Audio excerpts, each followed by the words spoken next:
welcome to the Cronkite File. I'm Austen Bundy alongside my colleague Alyssa Klink. President Donald Trump held an 80-minute-long press conference Thursday morning in regards to his pick for Labor Secretary Andrew Puzder pulling his name for consideration. The president nominated Alexander Acosta to replace Puzder, but after the announcement, the press conference then turned into a series of random statements and rants against the press. Trump also hosted a rally in Melbourne, Florida over the weekend where he made a remark about a non-existent terror incident in Sweden. The incorrect statement caused the Swedish embassy to tweet its confusion and reassure the public that there was no terror attack. The president's search to replace General Michael Flynn as National Security Advisor has finally ended. Trump was planning to tap retired Vice Admiral Robert Harward, but he decided to decline that position. Deputy NSC Keith Kellogg will now be replaced by Lieutenant General H.R. McMaster. Alyssa? Thanks, Austin. NATO is pledging that it will make European member nations pay their, quote, fair burden to preserve world peace, said NATO Secretary Jens Stoltenberg at a summit in Brussels, which Vice President Pence also attended. During his presidential campaign, President Trump said that most of the 26 countries of the North Atlantic Treaty Organization are not paying their fair dues in the alliance, while the United States pays around 70% of the cost. Pence said, quote, this must come to an end at a press conference with Stoltenberg.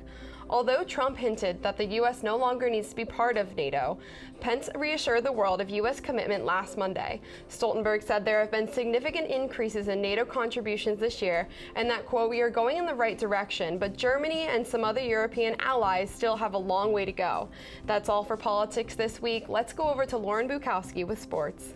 ASU baseball and softball's biggest opponent was the rain this weekend, as softball was completely canceled Saturday and Sunday when they were supposed to play University of San Diego and Mizzou. Baseball had a 1-hour rain delay on Saturday, but the game eventually was moved to Sunday, where they managed to ultimately win 6-2. This makes their record even better, as it is now 3-0. Freshman pitcher Vincent Van Scoy got to start the game on Saturday. He only pitched 2 innings before the rain started, yet he still had 3 strikeouts, 3 walks, and 1 earned run. Next, Sun Devil baseball take on Oklahoma State on February 21st, and softball has a pretty big weekend ahead as they play Notre Dame, Texas, and UC Santa Barbara. ASU women's basketball swept U of A 67-54. Player Sophie Brunner had a great game as she became the 8th all-time scorer. Brunner said, quote, I think we came out and played super aggressive defense and it paid off. That's it for sports. Now on to global news with Sammee Lomibao and Marcella Bayeto. Thanks, Lauren. According to Colombian authorities, 24 police officers and 2 civilians were injured while a homemade bomb exploded by Santa Maria Bull Ring in Bogota on Sunday. The bomb was found in a sewer nearby a popular hostel, and it was set off just before a bullfight while police were dealing with an animal rights protest. The officers and civilians affected have suffered shrapnel and blast injuries and were all taken by nearby hospitals after the explosion. 6 of those injured are considered in critical condition, and local Colombian media have guessed that members of the National Liberation Army, a rebel organization, may be responsible for the bombing. Many of us have been taught that there are 7 continents in the world, though that may no longer be the case. The newly proposed continent Zealandia is 94% submerged underwater, while only 6% rests above water. According to a study in GSA Today, Zealandia is a land that comprises of New Zealand and New Caledonia. The new continent spans almost 2 million square miles long, which is slightly larger than India. Although scientists have known about Zealandia for years, researchers have finally accumulated enough data to classify it as the world's 8th continent. That's it for Global News.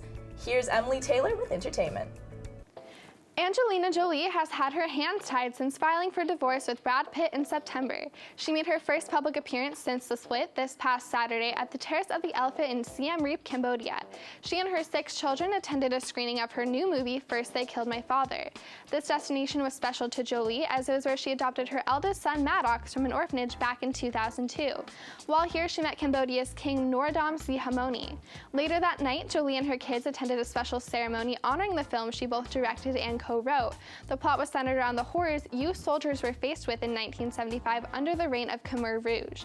She stated, "I cannot find words to express what it means to me that I was entrusted with telling part of the story of this country. This film was made to celebrate the resilience, kindness, and talent of the Cambodian people." With her work on this film, as well as her feature published in the New York Times, encouraging the United States government to continue helping refugees, Jolie has made it apparent her divorce will not get in the way of her passion for activism. Now to round out the show, here's Jennifer Alvarez and Madeline Holler with national news. Thank you, Emily. I'm Jennifer Alvarez. And I'm Madeline Holler.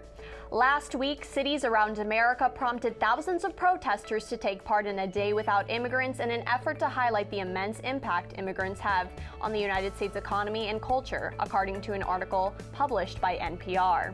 The movement is a direct response to President Trump's immigration agenda, including a pledge to enact border constraints between the U.S. and Mexico, as well as the act of instituting a travel ban on citizens from 7 majority Muslim countries.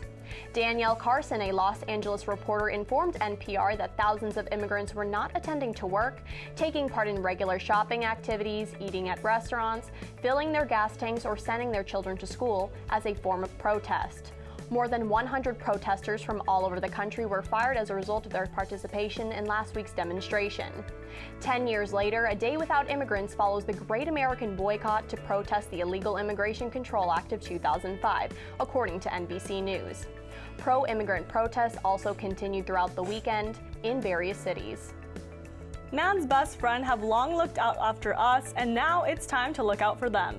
According to 12 News, dozens of alley dogs diagnosed with a rare deadly disease, and over 50 cases have been reported in Maricopa County alone.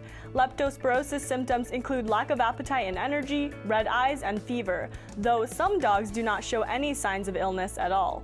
Other cases have been reported in Tempe, Avondale, and Gilbert, and the recent outbreak has dog owners across the valley concerned about what they can do to keep their dogs safe. So experts say that while antibiotics will treat the condition, vaccination is a key step for prevention. Well, that's our show for this week. From everyone here at the Cronkite File, thanks for watching.